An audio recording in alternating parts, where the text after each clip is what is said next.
So what we're going to do is we're going to use this to basically alter what? Oh yeah, to alter the pitch. So we're also the pitch of the sound I also have coming in through here.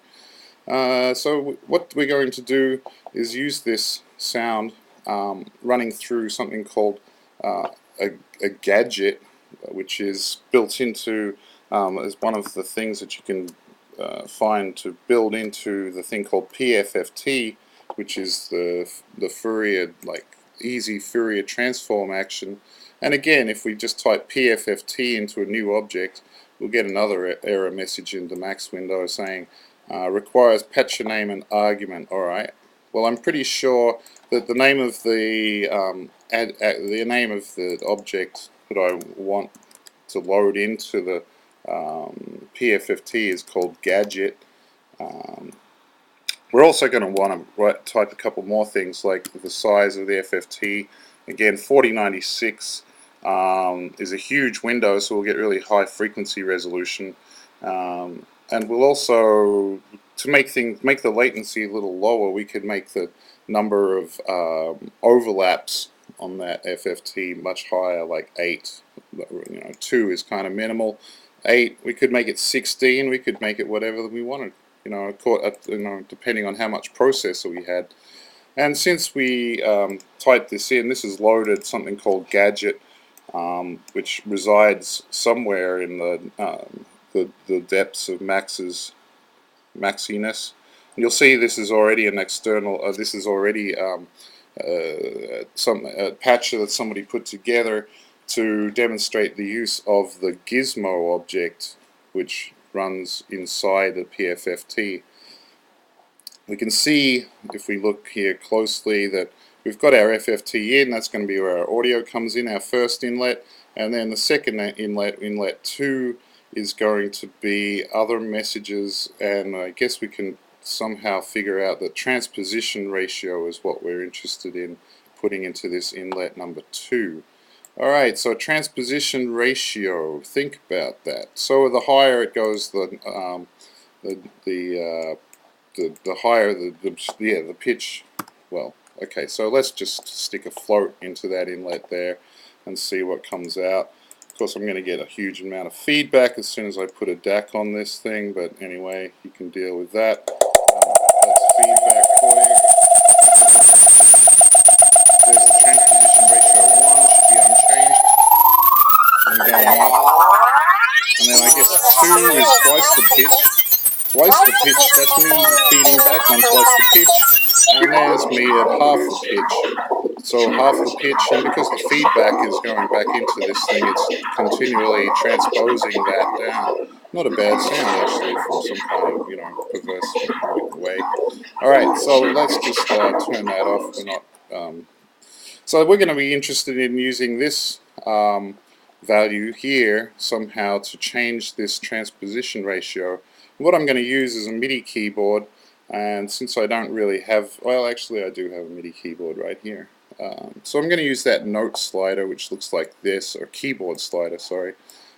Keyboard slider, great if you've left your MIDI keyboard at home or somewhere else. Otherwise, you can use the famous note in object, which gives you, MIDI pitch and velocity.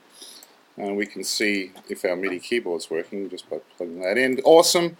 And then we're going to do, because this thing's dealing with MIDI and this thing's dealing with MIDI, to do some kind of transposition ratio, I don't think MIDI is going to work. In fact, I'm positive. So I'm going to use a couple of M2F objects, one on my fiddle outlet here, and I'm going to use one on my keyboard outlet here. And I'm going to use this frequency of my MIDI keyboard to basically determine how much I want to change the pitch of my incoming microphone audio, how much I want to change that up or down. So this might seem kind of counterintuitive, but I'm going to do a reciprocal divide by. This is where you type in the exclamation mark with the divide by sign, which means it's going to divide whatever comes into the right inlet by whatever comes into the left inlet. Okay, so we're going to divide whatever this value is here, which is our note, our sort of our desired pitch, with our measured pitch from the microphone. Actually, I'm going to do one more thing here in between, which is I'm going to use a new object trigger bang F, so that every time I change pitch on the, or change the pitch on the keyboard, it's going to trigger that equation again, so that I can, well, it's not going to wait for this one to happen. It's going to just do it as soon as I get the pitch on the keyboard. So either one, this thing triggers or this thing triggers, it's going to create, or it's going to do this, it's going to perform that equation.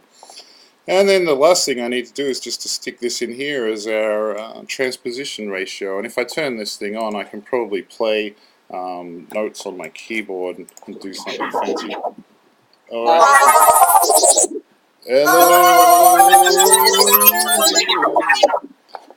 Not going to be very useful for me to demonstrate this without with that feedback going on, so I'm just going to quickly, this is something where you can just stop following right here.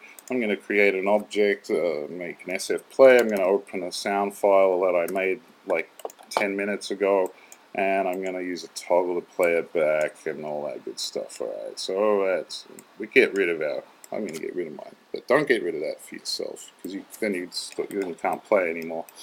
Headphones would be the answer to this, obviously. Okay, so here's this file I made only a couple minutes ago, and the reason I made this file is it's now, what is it, July, I have to look here, July 6th, so, you know, 4th of July was just a couple days ago, so I'm still feeling very patriotic. So I'm going to play back my file. Play.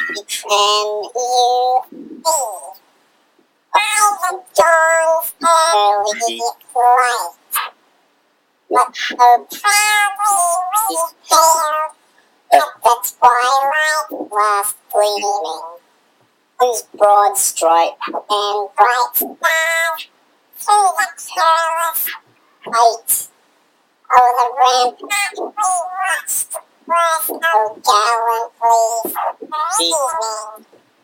And the wicked men when I was dashed to the air, just proof through the nights that our flag was still there.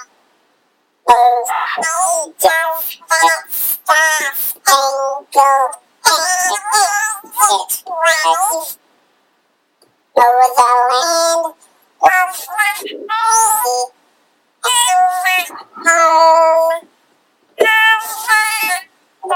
home. That was pretty pathetic, but I'm sure you're able to have some kind of fun with this. And until next time, and I catch you on the Baz Tutorials, check you later, bye.